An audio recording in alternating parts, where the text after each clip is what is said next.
Welcome back. Well, I had this crazy idea that I was going to be able to get away with today's video without Audie. I know. Stupid, stupid, stupid. Where do you want to be? Yeah. All right, here, there, look.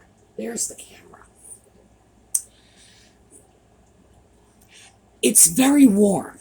And as I've mentioned before, when Audie gets warm, he either doesn't want to be touched or he wants to be just cuddled half to death. I don't understand it. I would think he would like to be somewhere, cool and not dealing with, body heat. No, not at all. Apparently he needs the reassurance and the cuddle that, I haven't produced all this heat because I don't like him.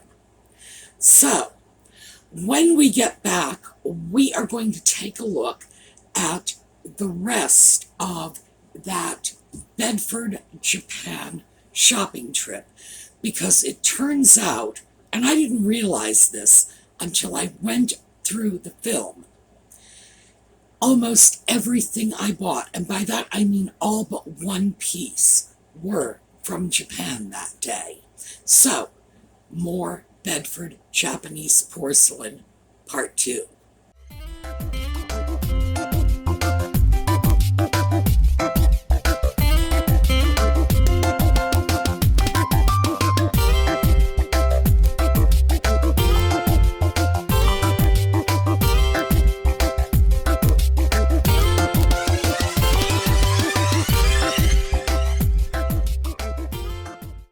Well, yes, Audie is still here with me. He's still in great need of cuddle, and he's shedding all over me. I'm going to have to go into a shower after this. I am just covered in cat fur.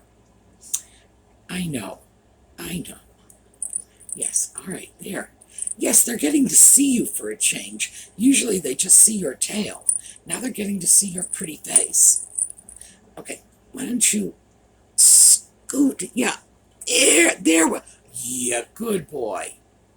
We'll see how long that lasts. For this video, the first shop that I started with, this segment of the trip, was he's right back in my lap again. It was the little Asian shop in the corner of Bedford, and this is, I'll orient myself, the southwest corner of Bedford. So you walk in the front door, the door's on the southeast side, straight forward, and in the back corner, there is a booth that has a great deal of Asian china. In general, there we go. I know. Cat fur all over me. I'm sure you can see it floating in the air. This is the place where I find that their pricing is hard to fathom, but I did want to just take a look at a piece so that we could talk about it. So let me start by showing you the piece I saw, and then I'm going to show you some comparable pieces. Okay, let's take a look at this. This is a 10-inch rose medallion plate, $45. It's a heavy plate. Not worth it. Here's why. We've got the mark of Japan, and this is post-Second World War, post-occupied Japan as well. The plate was made in Japan, decorated in Hong Kong. That doesn't mean it's worthless, but it does mean it's not worth $45. Okay, so what I have here are two rose Canton plates, and they are a matched set. Now, let me set one of them down.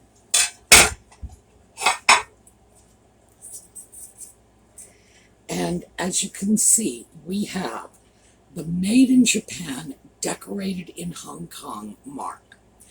This is a piece of porcelain that is comparable. I believe the other piece was rose medallion. This is rose Canton. Same thing. Mid-century, when the Chinese government was no longer exporting, the rose medallion china was now made in Japan. They sort of took over, and they sent the pieces, just the raw porcelain. So this would have been a white plate. It would have been packed up in crates, sent to Hong Kong, and it would have been painted in Hong Kong, usually by the very same artists who had been painting china like this in mainland China. This plate and its little friend were a gift to me from Colleen, and you'll find Colleen over on the Sumi's Angels Facebook page. And she grabbed a couple of these, and she paid a couple of bucks for them. These were thrift store finds, not very expensive at all. Now, that doesn't mean they're worthless, not by a long shot. It just means these are pieces you can find at a thrift store. I've found many pieces like this. These are going into my personal china service, so they're not crap. A plate like this will sit on my table right alongside of a piece of late 18th century rose medallion. I have no problem with this. They're beautiful, they're well executed, but valuable? No. This sort of thing, the top price you should pay for this, and this is a 10-inch plate, top price you should pay for this is $10, unless, like, you're hopelessly in love with it, in which case you can go to $20, but not $45. $45 it's beyond high end of the market. But having said that, let me show you a piece that would be $45. I'll grab this.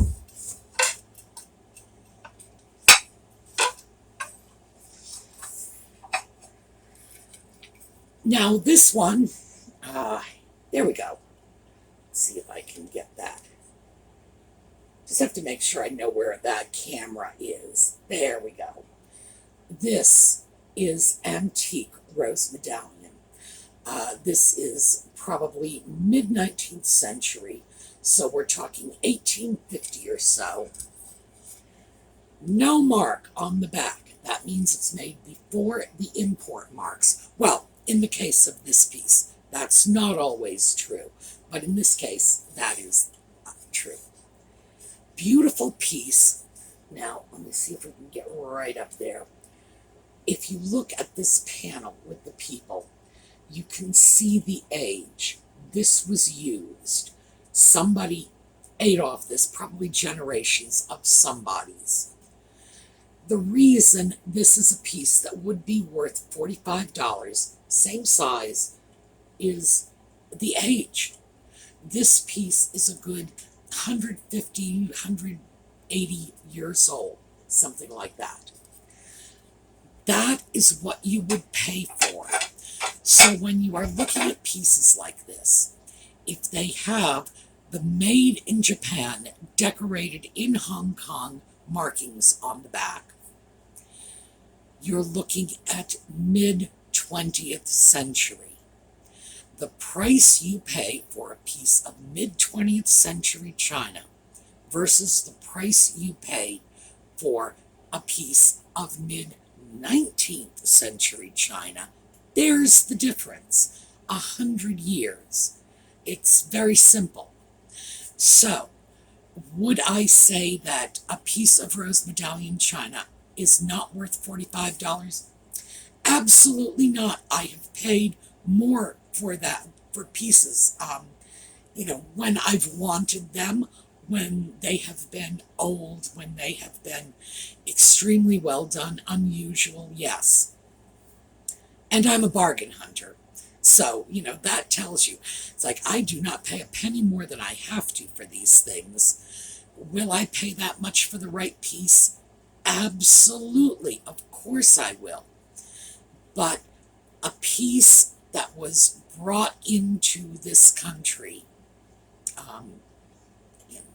60, 70 years ago, no.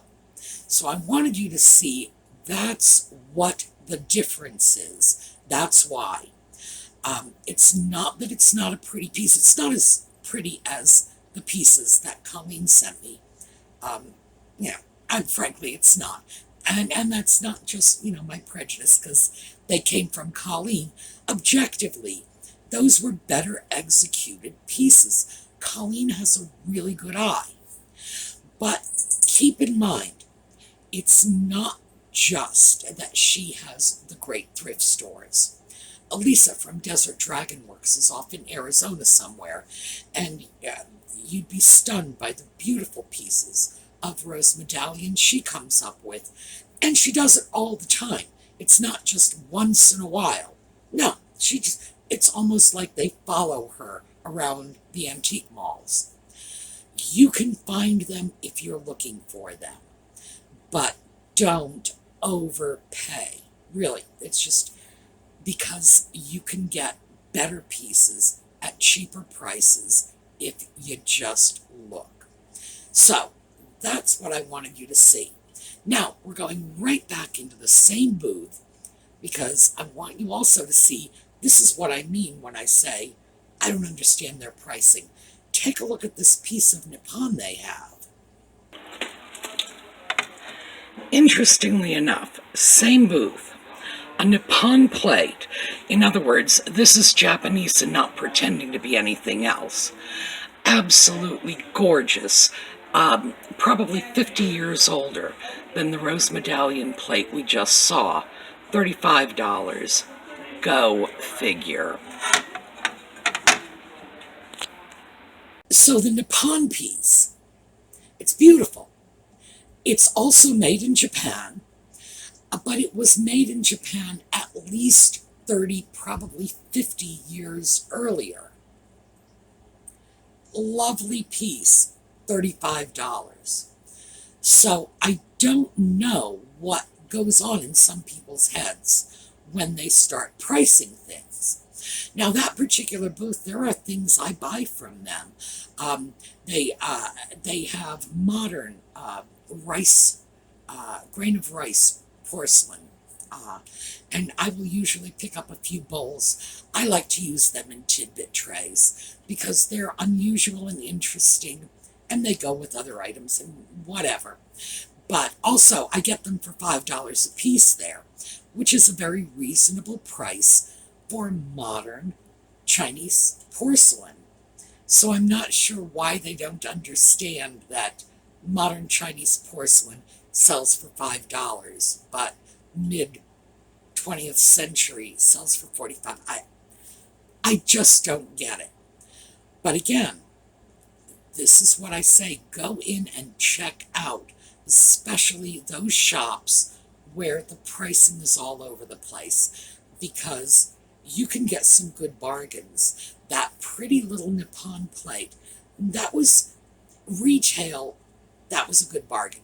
I would want to get something like that for a lot less if I were to resell it. But if I simply wanted the piece for myself, I would consider that a perfectly fine price. You just don't know. All right, next up, this is another one of those crazy little shops, interesting items, some good prices, some not so good prices. But like I say, I love those shops. So let's take a look. We've been through this little booth before.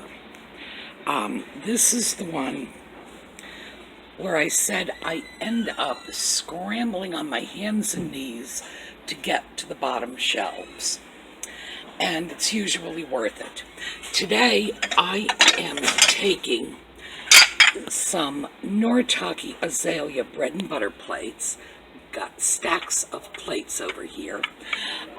These are $4 a piece. I am grabbing them because I have plates in other sizes, and I'd like to combine them for tidbit trays. But while I'm here, I'm going to check out some other stuff. I have some salad plates in the azalea pattern. And the salad plates are 8 inches, and the little bread and butter plates are about 6.5, 7.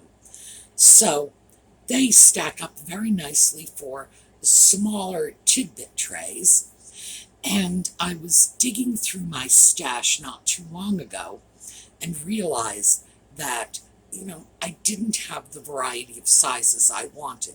So I stopped there, grabbed a few plates from them, and the azalea pattern was very popular, so it's easy to find these plates. The plates were $4 a piece, but they have a cream and sugar set there that I think they're asking $30 for.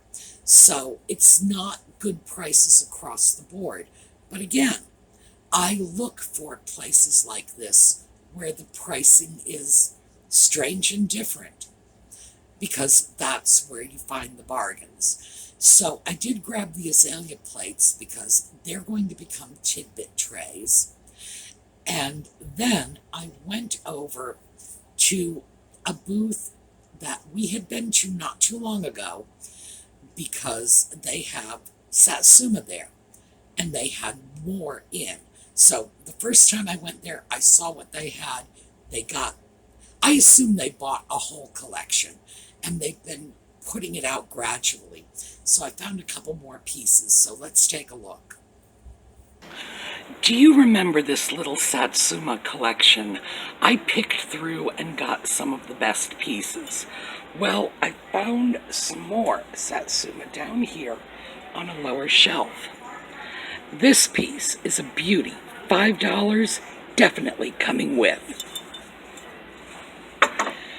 This piece, a little vented and lidded vase. My suspicion is it's some sort of incense burner.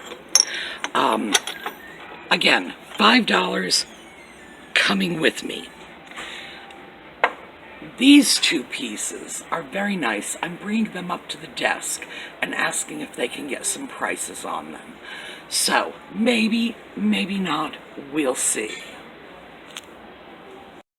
So let me start off by saying those two vases did not come home with me. They were not marked. I had them call and ask, and they said they wanted $25 for the pair, and I decided no. It's over my $10 price limit, and I was determined, determined to stick with it that day. And by the way, I did. Nothing that day over $10 came home with me. Nothing. So I did get the other pieces, and I have them here. So, let me start off with this one. I'm taking the lid off. This, I thought when I first saw it that it was some sort of vase. Very pretty. It looks like a vase with a lid. Let me show you the lid. Little holes in this lid. I am assuming that this is probably some sort of incense burner. That you would stick incense in here, light it on fire. Lord only knows how you're going to do that, and let the smoke escape. Because I tried a few things. I took stick incense and tried sticking it in these little holes. It's not going to work for flowers. Maybe this would be a hat pin holder. I really don't know what you would use this for, but I'm calling it an incense burner for lack of a better term. But to be honest with you, I would not burn incense in it. I would be afraid that if I stuck something, look at the size of this, you'd be sticking it that far down. I would be afraid that the vase would heat up too much and crack, even though the smoke can come out the top. But I did want you to see this because when I looked at the video, I realized that I did not spend enough time showing you these pieces so that you could take a look at them. So why those other two vases did not come home with me is because these two much more interesting pieces were $5 a piece. Now let me show you the other one. All right, well, here's the back. And here is the front, a little figurine. This little thing, which is metal, comes off the top. And the hole is straight through. In other words, yeah, let me see if I can get that right. Can you see the hole? There we go. It goes straight through. I do not know what this was intended to be. My first thought was maybe it was a lamp, but I actually checked with my lamp parts and nothing will fit. We do, however, have a hole in the back. So I suspect that maybe they were using a different size for their little lamp pipe. There we go. The little threaded piece of rod that holds the lamp together. Now, if this were to be turned back into a lamp, and that's possible, we have the little hole here, and that's where the cord would come out. The cord would go in here, be fed through, come out here at the top. Then I would secure it. I would secure it on the inside as well. Secure it here so that there was a small nipple. A nipple is just a little piece of threaded pipe, and it would go in, say that much, a little under, a little above. It would be secured with nuts on both sides, and then the light fixture would be here on the top. I am considering it. I don't think it would be a very difficult project. I'm not sure it would be a do-it-yourself project, but I do think if I do in fact decide to turn this into a lamp, it's a project I'll film for you. It's not a project I would say, yeah, kids, let's try to do this on our own, because I've made a lot of lamps, and I have to tell you, this is one I would be a little uneasy about, and if I feel I am pushing the edge of my competence, I'm not going to go ahead and say, yeah, go ahead and try it at home. This will be a great first-time project. No, it won't. It will not be a great project, and I will probably have to struggle quite a lot to figure this out. And frankly, one thing I know is mid-century Japanese lamps. So it's not that, I'm such an expert, blah, blah, blah. Really, there are people out there who know a whole lot more about lamps than I do, but not very many know a lot more about mid-century Japanese lamps. Let me put it that way. It is something I'm pretty good with. And I still think I will have trouble with this, mostly because I think they were using non-standard sizes. I may be able to get those non-standard sizes, may be able to put my hands on them, but would I suggest this for a first-time lamp project? No, no. On the other hand, as I say, if I do it, I will make sure to film it for you, because who knows, could be something you're interested in, even if it's not the sort of thing you plan to do on your own. You might at some point in the future find a piece like this, want to disassemble it, knowing how these things go together. That will help you take it apart. I don't know. Jury's still not in on this, but I think it's great. And I think it would make a wonderful little lamp. But I also have to think about maybe it would make some other equally wonderful electric thing. Can't think of what, but who knows? Maybe it'll come to me. Anyway, that coming home with me for $5, the friend, the incense burner, coming home for $5, made the other two vases look like not such a great deal. Having said that, I will tell you, there have been many times in the past when I've gone through the same process and then gone back 2 or 3 months later and picked something up that, at an earlier date I'd say, no, I don't think that's such a good deal, because I based my notion of a good deal on other items I bought at the time. And if I don't find any great bargains 2 or 3 months later, maybe it will look like more of a deal to me. What can I say? No matter how hard I try to be purely objective about this, it's just as easy for me to get sucked into the emotion of the moment as it is for anyone else. All right, so I wanted you to see that, because this was the finishing up of our Bedford Japanese porcelain extravaganza. And as I say, it was not my intent, and I honestly didn't realize that's where this whole shopping trip had gone to until after I came home and looked at all the video. All right, listen, have a terrific week. I will see you Thursday for Just Chatting, and I'll see you next weekend for the thrifting videos again.